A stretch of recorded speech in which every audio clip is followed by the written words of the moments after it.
Hello mga Lablaaabs!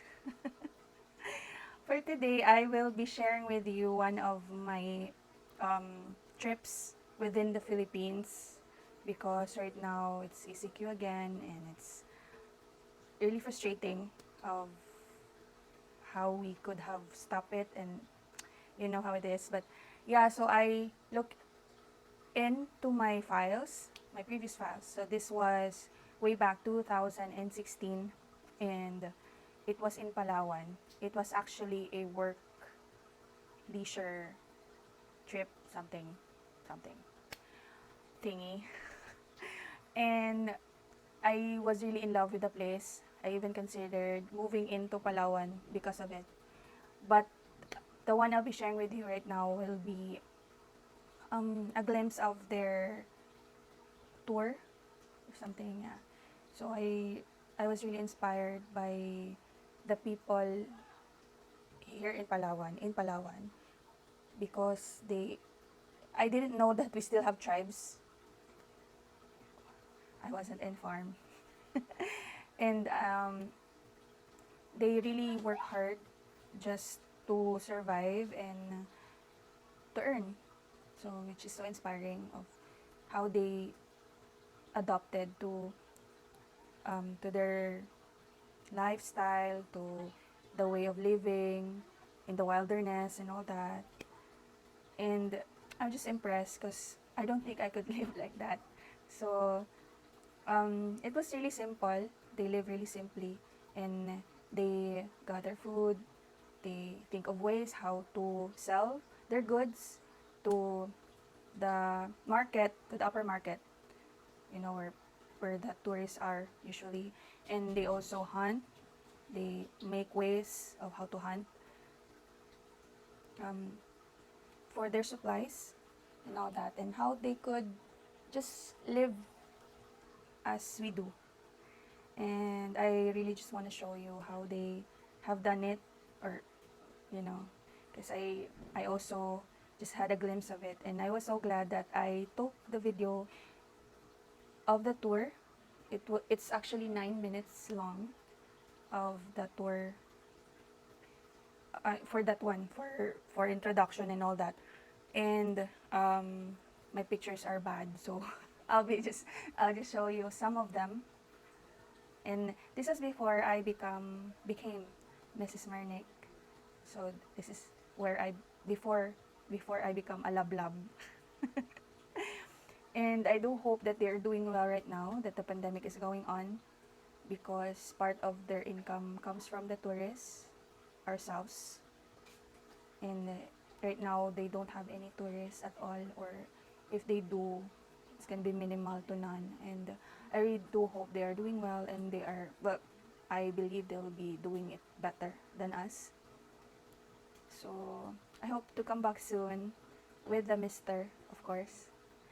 So hope you enjoy, guys, and I hope you could also visit there soon and help them with their lifestyle, with their no, not lifestyle, with their income, with their, oh no, I don't know the word. Basta moto siya. So see you guys. Thank you.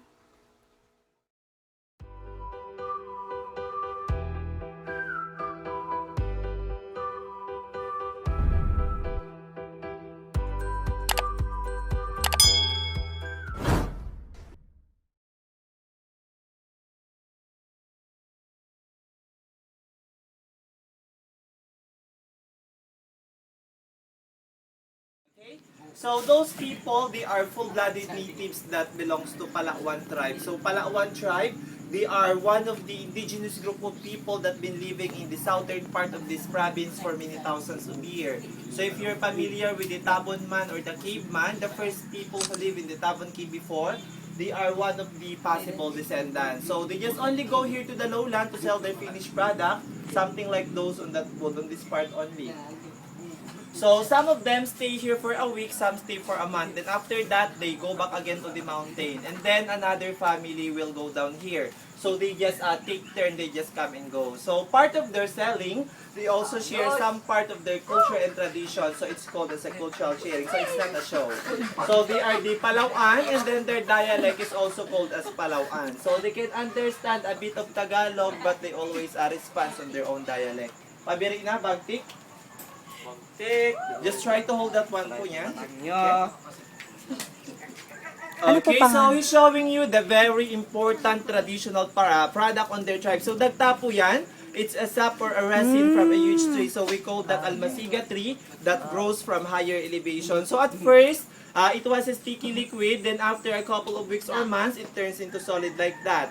So that's the time that they will going to harvest that and sell it to the lowland. And nowadays, that bagtik is the main ingredients or the raw material on making paints, varnish, fiberglass, or even nail polish, and it is also flammable. Pabiri na bakit? Bakit? Okay, so he said this is their native backpack, so they call this as bakit. So this is the place where they put their products or their things up in the mountain, something like the resin or the bagtik. So once they're already inside, they'll just simply tie it up so it won't fall. It's durable, it's made of rattan. So he said when it's too heavy, they'll do the head support beside from the shoulder strap to carry more weights. And they do like this. So they can carry more or less 30 to 50 kilos of bagtik up and down to the mountain. So it depends also upon the build of their body. And now their musical instrument.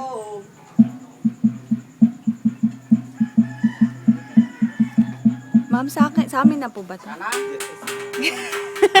Okay.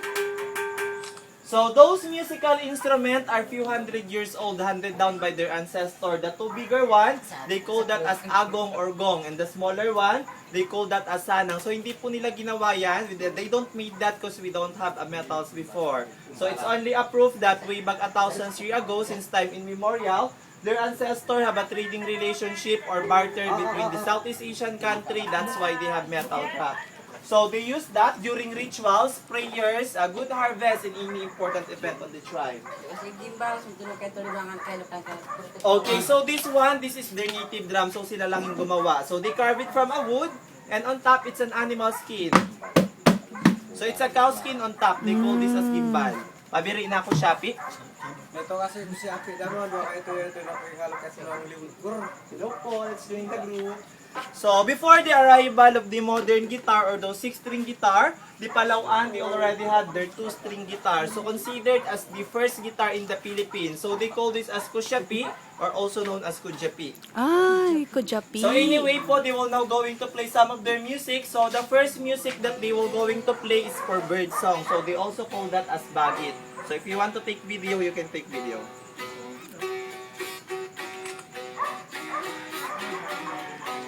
Nice.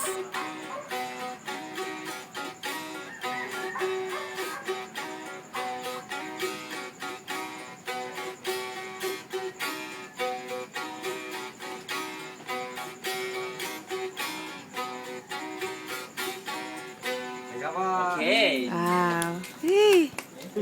Cannot clap.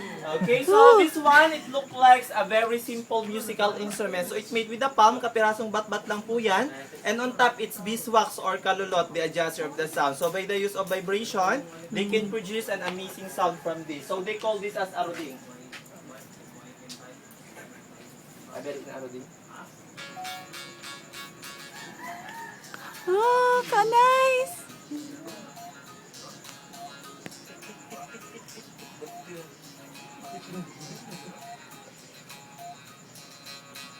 Okay, yan. Wow. So, most of their music are more on nature to make the fruit dances or to make funny stories about the birds. In here, they don't dance to entertain tourists or visitor because tribal dances are ritual which is sacred. So, they only do dance when there's good harvest or when there's ceremony on their tribe. So, Palaw'an tribe, they are hunter-gatherers. So, they only plant seasonally. So, they only plant during the start of the rainy season, and the rest of the year, they are more on hunting and then they gather wild crop. And now they're hunting tools. Kasi ligid, daman paligid kitbiyok. Okay, so that one it look like a very simple common spear, but according to them, it almost 100 years old spear. So they call that as ligid. So they also pass that generation to generation. And this one is there was special hunting tools. They call this as surayang. So it looks like a harpoon, but this is not for fishing. So once they have a target, they're just going to throw this from a distance. And once it hits the target, it will going to pierce through and get stuck because of the hook. And when the target runs, these two will going to separate. And this stick will going to serve as an anchor, ankla. So when the stick hang on the bushes or at the roots, that's the time that they will going to follow up with the ligid or even machete or bolo. So smart way of their hunting. Okay, and on their tribe, they don't use the bow and arrow or yung ating pana. So they only have the supukan or sumpit for those long-range targets. So it's a 2-barrel bamboo to make it much more stronger. And on front, it's beeswax for the front side. Okay, so let's watch them and I will going to be the volunteer for the target. Sabi lang po yung target nila. Wow.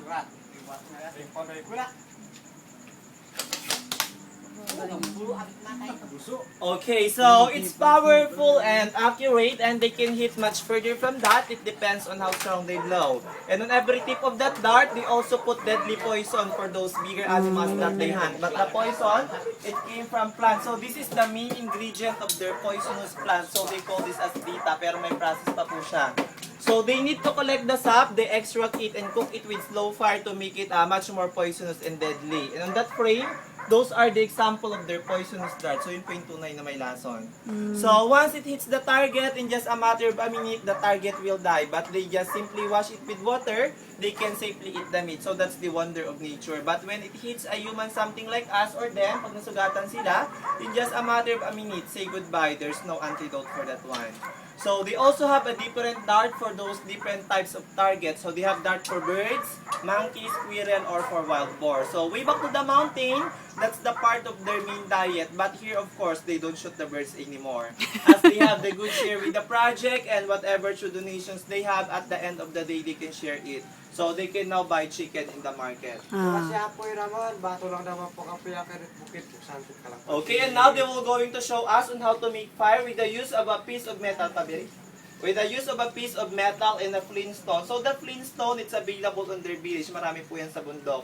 They also have their own cotton from the bark of their dart. So even though we have the lighters and matches, they still prefer to use that one. Tayo ko muna.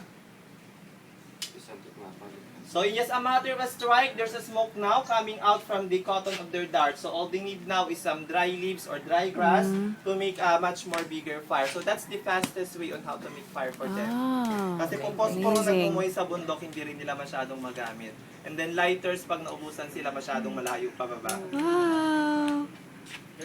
So that's the Awesome. fastest way on how to make fire for them. So regarding with their population, there are still thousands of them. So they are scattered in the southern part of Palawan. And some of them, they also go to school nowadays. Nag-aaral na rin po yung iba. So this one, this is their torch or their light up in the mountain. So it made with a pure sap, purong dagta po siya, that they wrap it with leaves. So 1 foot of this can last 3 to 4 days. It depends on how they use it. And part of it, the smoke of this is good for treating illness like stomach ache or headache. And also to drive away bad spirit and bad luck. So it's a family of pilinat we call here as salong. Salong. Salong yan. So purong dagta po yan. Kaya pala mabango. Yes, pumabango po siya. Dagta lang daw. Yes, pure sap po siya. Okay, so that's it po. Here are the tribe Palaw'an. They are the indigenous group of people that live in the southern part of Palawan. Okay, so if you want to take picture with them, they have a pet, they have a snake, they have a python. So no worries, ma'am. It's a non-venomous snake. So python, they only reticulates when they are hungry. But no worries po, it's already full. All they need now is some dessert. Who wants to go first? Sige na po, pwede na.